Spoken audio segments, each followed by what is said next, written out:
छिंदवाड़ा कोतवाली में पदस्थ उप निरीक्षक जितेंद्र यादव 50,000 की रिश्वत लेते हुए लोकायुक्त पुलिस जबलपुर ने गिरफ्तार किया है। जितेंद्र यादव ने शिकायतकर्ता से 25,000 घर बुलाकर पहले ही ले चुका था। प्राप्त जानकारी के अनुसार कोतवाली में पदस्थ उप निरीक्षक जितेंद्र यादव ने केस खत्म करने के नाम पर 50,000 रुपए की रिश्वत लेते लोकायुक्त की टीम ने चंदनगांव की एक दुकान पर रंगे हाथ दबोचा है। सब इंस्पेक्टर जितेंद्र यादव के पास से नकद जब्त कर भ्रष्टाचार अधिनियम के तहत कार्रवाई की गई है। लोकायुक्त की टीम ने उप निरीक्षक पुलिसकर्मी को सर्किट हाउस ले गई है। विस्तृत जानकारी के अनुसार आवेदक दुर्गेश सोनी को 22 अगस्त की रात को पुलिस ने उठाया था। दूसरे दिन शिकायतकर्ता पर झूठे आरोप लगाकर 24 अगस्त को थाने के बाहर 1 लाख की मांग की गई। सब इंस्पेक्टर जितेंद्र यादव ने 1 लाख की मांग की गई। सब इंस्पेक्टर जितेंद्र यादव ने 1 लाख की मांग की थी। इस बात से परेशान आवेदक ने जबलपुर लोकायुक्त में लिखित शिकायत की थी। लोकायुक्त के मामले में जांच करते हुए सब इंस्पेक्टर को रंगों हाथ रिश्वत लेते हुए दबोच लिया। रिश्वत में लिए गए नोट के बाद सब इंस्पेक्टर के हाथ धुलाए गए, जिसमें पानी का रंग गुलाबी हो गया। ट्रैप दल में दिलीप छरबड़े डीएसपी लोकायुक्त, निरीक्षक एंड ट्रैप दल के अन्य सदस्य शामिल थे। संतोष विश्वकर्मा की रिपोर्ट। फिर दूसरे दिन रवि ने एक न्यूटन का है अलाउद्दीन खान, तो उसको लेके आया और उसको जब लेके आया तो इनके चैम्बर में लेके गए मेरे को ऐसे ही साहब के, ये जितेंद्र यादव के। और फिर मेरे से वहाँ बोला जाता है कि इनको पहचानते हो? मैंने कहा हाँ सर रवि को पहचानता हूँ मैं। फिर और बोले इनके साइड में बैठे, हाँ सर इनको भी पहचानता हूँ मैं। तो मैं फिर उनको वहाँ पे बोला कि सर ये झूठ बोल रहा है, ये मेरे ऊपर ब्लेम लगा रहा है कि उसके साथ में मेरा कुछ हुआ। तो ये बोलते हैं मेरे को जितेंद्र यादव, मादर चौथ सीधे कबूल ले, नहीं तो तेरे को हम अंदर डाल देंगे, अभी तेरे सटारे लगाते हैं। मैंने कहा नहीं सर आप मारिएगा नहीं, मैं कबूल लेता हूँ, आपको जैसा करना आप कर लीजिए। फिर उसके बाद में मेरे को ये रखते हैं और उस दिन पूरा दिन भर रखते हैं, नाइट भी पूरा रखते हैं। और दूसरे दिन फिर मेरे को ये 24 तारीख को बोले हम तेरे को पेश कर दे रहे हैं, बोले चल बोले। तो मैंने शुक्ला जी को कॉल किया और फिर वो पूरी जमानत की पूरी कार्रवाई की। तो ये थाने के बाहर निकले और इनके साथ में एक पुलिस वाला और था। फिर क्या नाम था इसको? सर नाम नहीं मालूम मेरे को। और फिर उसके बाद ये मेरे को आगे लेके जाते हैं कि बोले तू 1 लाख रुपए दे दे। तो मैंने कहा सर अभी तो है नहीं यहाँ, तो आप मेरे को छोड़ दीजिए, मैं उसके बाद आपको पेमेंट करता हूँ। फिर ये बोलते कि नहीं बोले हम छोड़ नहीं पाएंगे, कहाँ से लेना मैं चल लेता हूँ। तो मैंने कहा ठीक है सर आप मेरे साथ घर चल लीजिए। तो ये मेरे घर गए और घर पे दोनों पुलिस वाले गए, मेरे से वहाँ 25,000 रुपए लिए। कौन सी गाड़ी गए थे? ये इनकी क्या बोलते इको स्पोर्ट। साथ में कौन कौन था? एक और पुलिस वाला था इनके। और फिर मेरे घर से इन्होंने 25,000 रुपए लिए, 100 की गड्डी दिया था मैंने इनको।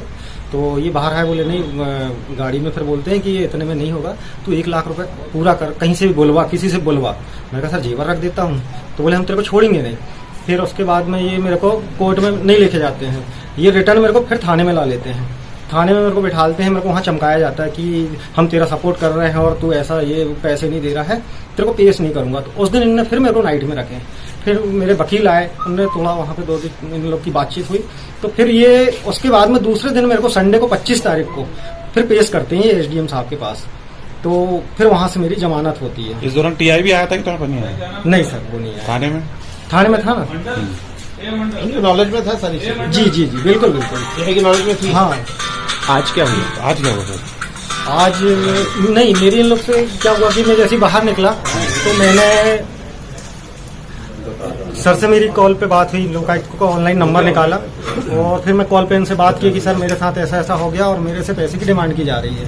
तो बोलते कि यार आप यहाँ आ जाओ। तो फिर मैं गया, वहाँ जबलपुर ही गया मैं। जबलपुर जाके फिर जो भी कार्रवाई थी वो किया। उनको कुछ इनकी रिकॉर्डिंग थी मेरे पास में, जो इनने बोले थे कि हाँ ठीक है मेरे को पेमेंट दे दे। कम से कम 8-10 रिकॉर्डिंग है इनकी मेरे फ़ोन पे।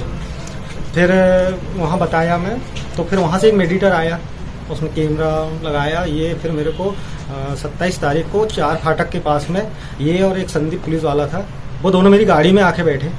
और फिर वहाँ पे बात होती तो सर मैंने कहा 75,000 रुपये बहुत ज़्यादा होता है, आप एक काम कीजिए 50,000 रुपये लेके ख़त्म कर दीजिए मामला को, मेरे ऊपर नहीं बनना चाहिए ये सब चीज़ें।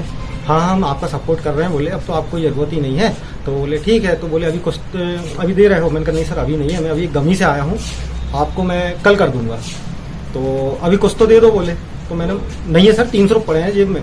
तो चलो ठीक है बोले। फिर दूसरे दिन मैं आता हूँ इनके, शाम को फिर मेरे को कॉल आने लगे तो ये कॉल पे बोलते कि यार क्या हुआ, मैं कहा सर पेमेंट कहीं से आने का था, आया नहीं, आप मेरे से कल ले लीजिएगा, 12 बजे आपको कॉल नहीं करना पड़ेगा। तो चलो ठीक है। फिर ये सारी चीज़ें मैं बताया ऊपर, तो ठीक है। फिर वो उसके बाद में आज फिर लोग की टीम आई। कहाँ बुलाया था? कहाँ मिलने की बात हुई थी? इससे पहले मेरे को साहब के साथ ही था मैं, हम लोग, तो उनके ही सामने इसका कॉल आ गया। बोले यार तुम आने वाले थे कल, तो बोले तुम आए नहीं। तो मैंने कहा मैं थोड़ा सा कहीं फंस गया था, रात को लेट हो गया इसलिए नहीं आ पाया तुम्हारे पास, तो मैं अभी आता हूँ आधा घंटे से। मैंने कहा आप बताओ कहाँ आना है, तो बोले मैं चौकी कोतवाली में हूँ, आ जाओ बोले तुम। फिर मैं उसको आधे घंटे बाद सब लोग पूरी टीम साथ में, और मैं अपनी गाड़ी से हम लोग गए। तो फिर इनको मैं थाने के पास जाके कॉल किया कोतवाली, तो ये बोलते हैं कि यार राजा की बगिया के सामने आ जाओ, मैं यहीं पे हूँ। तो वहाँ पे गए हम, तो ये एक दुकान में थे, तो अंदर ही मेरे को बुलाए, वो बोले कि हाँ बोले। फिर उसके बाद वो मैंने कहा सर चलो बाहर ही चलते हैं, कहीं चाय वाय पीते हैं। तो बोले ठीक है। बाहर आए, मेरी गाड़ी, बोले यार तेरी गाड़ी चला के देखना मेरे को। मैंने कहा हाँ सर देख लीजिए।